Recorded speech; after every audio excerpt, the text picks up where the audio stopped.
আছে আমার সন্তানেরা, আমি কখনো বলি না আমার ছাত্রীরা, সবসময় একটা কথা বলি আমার মেয়েরা। আলহামদুলিল্লাহ আমি কলেজে সুপারিশপ্রাপ্ত হয়েছি ইংরেজি প্রভাষক পদে। এটা একটা গর্বের বিষয় যে একটা সম্মাননা স্মারক নিয়ে আমি আসলে এখান থেকে যাচ্ছি। এবং 2016 জানুয়ারিতে তখন বিজ্ঞপ্তি হয় কমিটির মাধ্যমে, 10 জন একসাথে আমরা জয়েন করি এখানে। আর ইংরেজি সহকারী শিক্ষক হিসাবে জয়েন করি। প্রায় 10টা বছর এই স্কুলে আমার অর্জন হয়েছে এবং শেষ সময় এসে হঠাৎ করে মনে হয়েছে যে ক্যারিয়ারটাকে আরেকটু দেখা উচিত। তো জাস্ট একটা চেষ্টা ছিল, কখনো আমি কোনো পরীক্ষা দিইনি ওভাবে। তো শেষ সময়টাতে এসে আমি 18তম নিবন্ধনে পরীক্ষাটা দিলাম। তো সেই 18তমতে প্রায় 18 লক্ষ আমরা পরীক্ষা দিয়েছি একসাথে। প্রিলিতে প্রায় উত্তীর্ণ হয়েছে আমরা 4 লাখ সামথিং বা 4.5 লাখ, আর সেখান থেকে রিটেনে উত্তীর্ণ হয়েছে 83,000।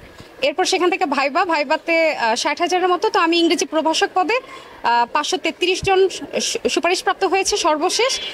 এবং আলহামদুলিল্লাহ আমি কলেজে সুপারিশপ্রাপ্ত হয়েছি ইংরেজি প্রভাষক পদে। তো সেখানে আমি গত 15 তারিখে জয়েন করে এসেছি। এটা তো খুব খারাপ লাগার বিষয়, একটা জায়গায় এত বছর ছিলাম, এত ভালোবাসা, এত সম্পর্ক, এত সুন্দর একটা সময় কেটেছে আমার এই 10টা বছর। সেটা থেকে আসলে বের হয়ে যাওয়াটা খুব কষ্টের একটা ব্যাপার। আনুষ্ঠানিকভাবে বিদায় হয়েছে, সম্মাননা স্মারক দেওয়া হয়েছে, বিদায়ী সম্মাননা স্মারক। শিক্ষা অফিসার এসেছিলেন, আমাদের মাননীয় প্রধান শিক্ষক ছিলেন, স্কুলের সভাপতি ছিলেন, অভিভাবক সদস্য, শিক্ষক মণ্ডলী সবাই ছিলেন। এটা একটা গর্বের বিষয় যে একটা সম্মাননা স্মারক নিয়ে আমি আসলে এখান থেকে যাচ্ছি এবং সবার ভালোবাসাটা আসলে পেয়েছি।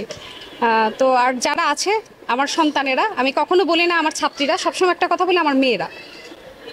সেই ক্ষেত্রে আমি বলবো যে আমার মেয়েরা অনেক ভালো থাকুক, ভালো পড়াশোনা করুক, ওদের জন্য সবসময় আমার দোয়া থাক।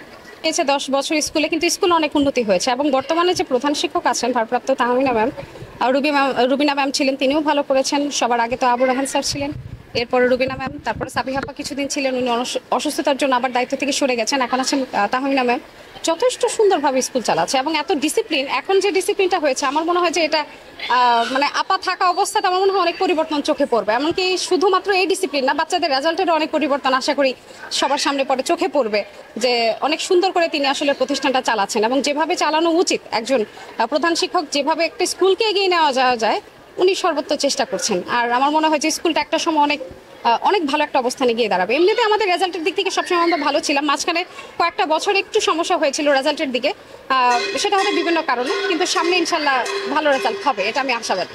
ফার্স্টের আবার একদিকে কেরিয়ার নিয়ে যেহেতু আমার একটা ডেজিগনেশন দরকার ছিল প্রভাষক ইংরেজি, সেই ডেজিগনেশনটা আমি পেয়েছি, এই ক্ষেত্রে ভালো লাগছে। কিন্তু এই বিদায়টা আমি মনে করি যে আমি আবার আসবো, কখনো না কখনো আবার এখানে আসা হবে এবং একটা সময় যেন আমি আমার এলাকাতেই আসতে পারি ট্রান্সফার হয়ে, এইটাই আমি সবার কাছে দোয়া চাই।